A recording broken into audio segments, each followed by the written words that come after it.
Alhamdulillah wa kafa wa salatu wa salam ala nabina al-Mustafa amma ba'd. Nous avons abordé deux types de justice. La justice divine, ontologique absolue, telle qu'elle se manifeste dans ce bas monde et telle qu'elle se manifestera dans le delà. Tout croyant doit croire que Dieu est juste, absolument, totalement, parfaitement juste. Ça fait partie de la foi. Comment il est juste? Parfois on arrive à comprendre, parfois on n'arrive pas à comprendre, puisque la justice ontologique, métaphysique, fondamentale, réelle, nous échappe totalement. Nous sommes voilés par nos perceptions, par notre éducation, par notre culture. Nous voyons les choses à travers nous-mêmes. Mais Dieu voit les choses en tant que telles. Il n'est pas dans la subjectivité. Notre justice, elle est subjective. Celle de Dieu, elle est une justice réelle et objective, puisqu'il ne fait pas partie du monde, il ne fait pas partie des problèmes de ce monde. Il n'a pas d'intérêt particulier. Il n'est pas partial, parce qu'il n'a pas d'intérêt.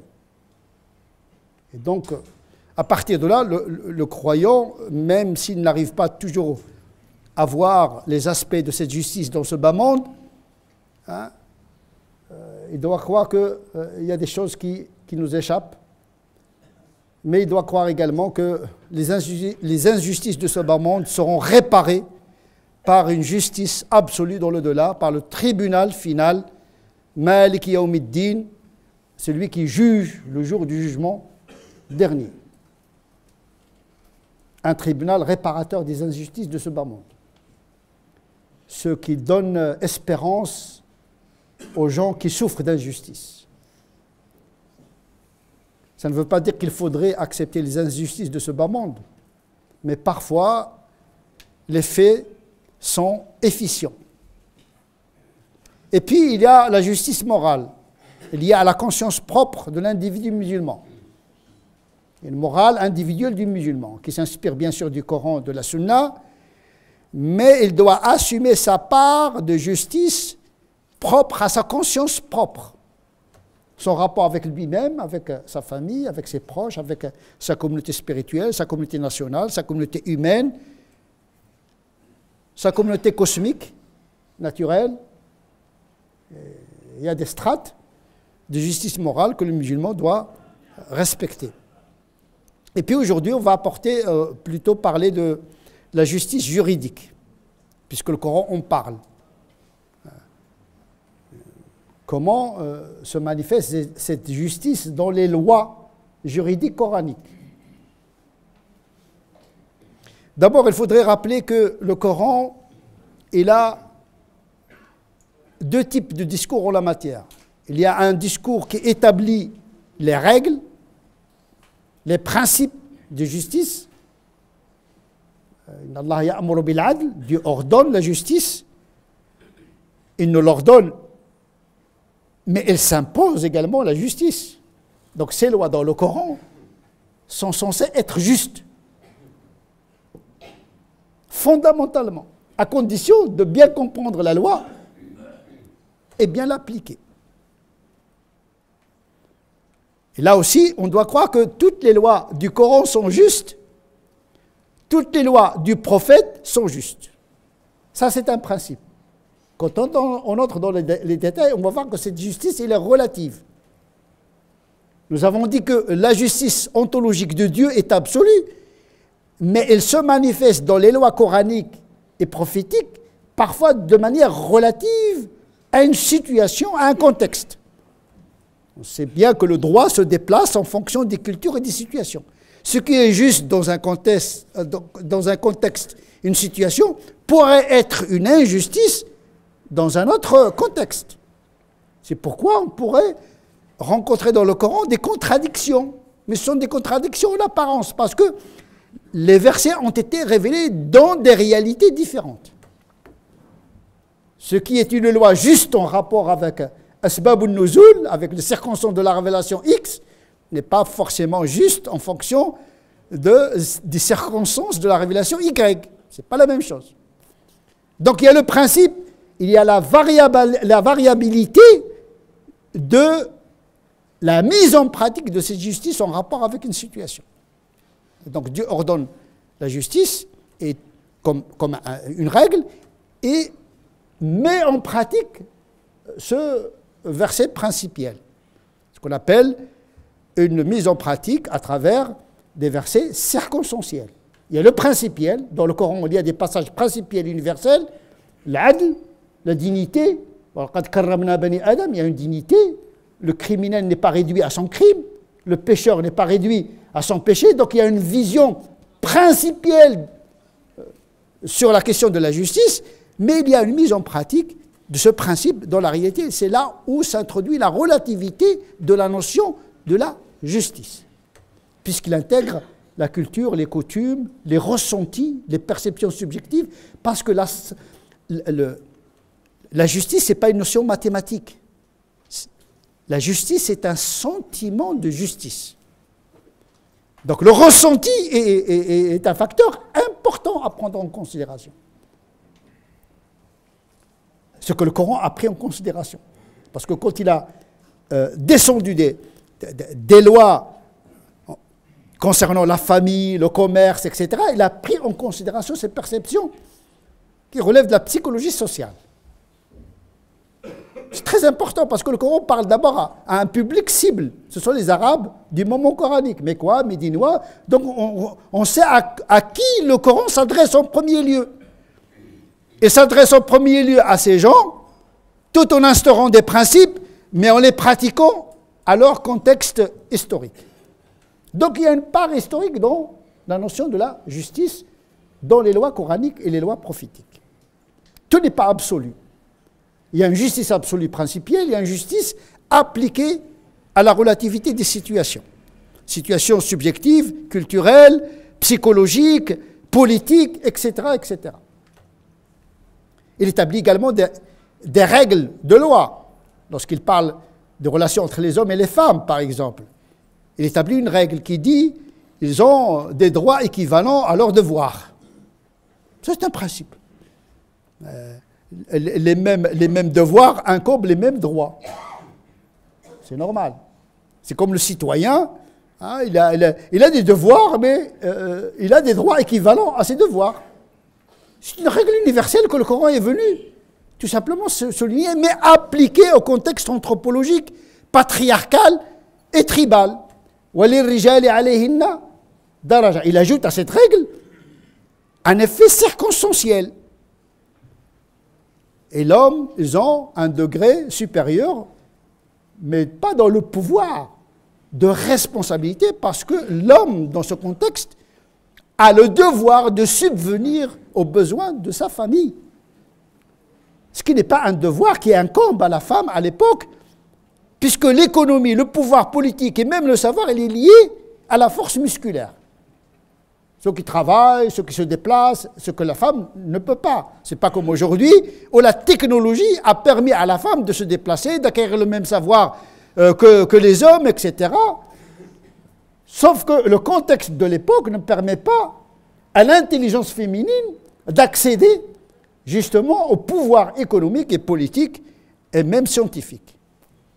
La femme d'hier n'est pas la femme d'aujourd'hui, l'homme d'hier n'est pas l'homme d'aujourd'hui. On le sait de génération en génération, la question de la masculinité et la féminité admet une dimension sociologique à prendre en considération. Donc, d'un côté, le Coran établit une règle et l'a mis en pratique dans un contexte. Si le contexte ressemble à celui du Coran, on applique les mêmes lois circonstancielles. Si les circonstances changent, on doit conserver la règle et l'appliquer dans des circonstances qui ne sont pas forcément celles du Coran, celles du moment coranique. Donc toute interprétation injuste pourrait aboutir à une pratique injuste. D'où le redoutable rôle du savant qui interprète la loi. Il y a une injustice intellectuelle canonique qui produit de l'injustice sociale. Le savant qui dit haram, halal, il dit n'importe quoi, il dit au nom de Dieu, parce qu'il le dit au nom de Dieu. C'est ça que il dit pas, c'est ce que j'ai compris. Généralement, les imams, lorsqu'ils parlent au nom de Dieu. Ils ne prennent pas soin de dire non, c'est ce que j'ai compris de ce que Dieu dit, c'est ce que j'ai compris de ce que le prophète a dit. Pourquoi impliquer Dieu dans l'interprétation? L'imam Malik n'a jamais dit que le malikisme, c'est la religion musulmane. Le hanafisme, Abu Hanifa n'a jamais prétendu qu'il incarnait la religion musulmane, mais il proposait une interprétation de la loi. L'imam Malik, il présentait une interprétation de la loi. Elle peut être juste ou elle peut être injuste. Mettons Dieu à l'abri des erreurs des hommes. Donc, de tout temps, les gens se sont référés à des lois humaines. Le fiqh al-maliki, le droit canonique maliki, Shafi'i, justement pour mettre à l'abri Dieu de toute erreur dans l'interprétation de la pratique. Parce qu'on sait que Dieu il est juste dans l'absolu, mais ce que nous comprenons et ce que nous faisons n'est pas forcément juste, même s'il est tenu au nom de l'islam. C'est très important de relativiser notre approche de la notion de la justice des lois divines et des lois prophétique. Une loi, elle peut être bien interprétée, vraie, juste. Mais le problème, dans sa mise en pratique, dans un contexte qui n'est pas favorable. Par exemple, Omar ibn Khattab, il a suspendu beaucoup de lois coraniques. Il dit, ça ne correspond plus à l'époque, ça ne correspond pas à la situation. Parce qu'il a compris que la loi, elle est liée à l'époque du prophète, ou bien l'application de la loi peut aboutir à des injustices. Par exemple, le zakat, il a suspendu la zakat à un moment où l'économie a besoin de se régénérer, donc il n'a pas voulu handicaper les riches qui sont les moteurs de l'économie, donc il a différé l'application de la zakat une fois que l'économie est favorable. Alors que le zakat, c'est une obligation, c'est le troisième pilier. Que dire des autres lois? Parce que les savants, ils regardent les finalités de la loi. La finalité, c'est de réaliser une justice sociale, une justice juridique. Mais si l'application à la lettre d'une loi coranique aboutit à un préjudice, là, on n'est plus dans la justice de Dieu. On incombe à Dieu une interprétation qui est injuste, une application qui est injuste. Ça, c'est l'aspect de la justice, de l'interprétation de la loi et la justice dans l'application d'une loi qui est juste. Il reste un troisième, ou bien un autre aspect, celui du jugement, la fonction de l'qadi. En islam, il y a, classique, il y a le qadi, celui qui, non seulement il interprète la loi, non seulement il fait la fatwa, mais il tranche dans les litiges. Il a un pouvoir coercitif. Il a un pouvoir judiciaire. La loi peut être juste. Le qadi, il aspire à l'application de la justice, mais est-ce qu'il applique la justice dans toutes les situations? Est-ce qu'il juge entre les gens au nom de Dieu, au nom du prophète, au nom de sa doctrine, ou bien il juge en fonction de sa subjectivité? Le prophète, sallallahu alayhi wa sallam, quand il envoie un de ses gouverneurs à un peuple, une tribu, il lui dit, si le peuple te demande de le soumettre à la loi de Dieu, ne le fais pas. Soumets-les à ta propre loi, car il se peut que tu te trompes de loi. Il ne vient pas, le prophète m'a envoyé, j'incarne l'islam, je vais trancher entre vous au nom de Dieu. Ce que beaucoup de musulmans aujourd'hui, et beaucoup de savants, ils parlent au nom d'Allah, direct. On dirait qu'ils ont incarné la divinité. Ou ils parlent au nom du prophète comme s'ils ont incarné la prophétie. C'est se mettre dans une posture très redoutable et très dangereuse.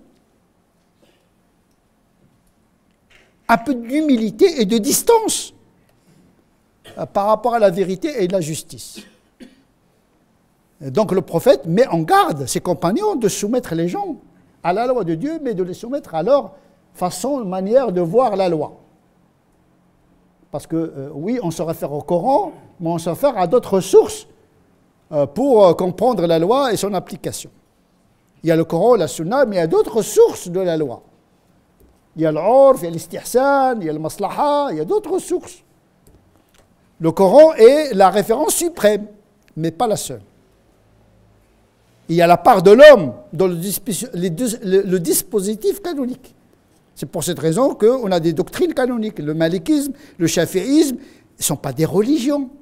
Ils ne représentent pas la loi de Dieu sur terre, ils ne représentent que leur doctrine. Tu es musulman, mais à travers le malikisme. Mais le malikisme ne se confond jamais avec l'islam, ni avec la volonté de Dieu. Hanafite, oui, Hanafite, ça ne veut pas dire qu'on incarne l'islam, mais on incarne une interprétation de l'islam, etc., etc. Il y a toujours cette médiation de l'homme entre le donné révélé et la situation où se trouvent les musulmans. Donc la justesse et la justice, c'est une notion à la fois principielle et à la fois dynamique qui évolue en fonction du contexte. Le hanafisme médiéval n'est pas forcément le hanafisme d'aujourd'hui. Le malikisme d'hier n'est pas forcément le malikisme d'aujourd'hui. Même les doctrines sont appelées à évoluer en fonction de l'évolution des époques. Sinon, ils disparaîtront, tout simplement. Là, on est dans un monde darwinien. Al-baqa ou al-aslah. La meilleure doctrine, c'est elle qui va traverser les épreuves de l'histoire. Donc, plus on est souple, plus on peut dépasser les épreuves. Plus on est rigide, plus facilement on se casse. Et donc, le prophète met en garde le fait de juger les gens au nom de Dieu. Lui-même, sallallahu alayhi wa sallam, se refusait de juger les gens au nom de Dieu. Il dit, le premier hadith a été rapporté par Bouraïda dans Sahih Muslim. Celui-ci est rapporté par Salama dans Sahih al-Bukhari et Muslim, dans lequel le prophète dit « Je ne suis qu'un être humain ». Donc il souligne. Hein. Si le prophète n'est qu'un être humain, que dire de l'imam ou bien du savant musulman? Attention, je suis qu'un être humain.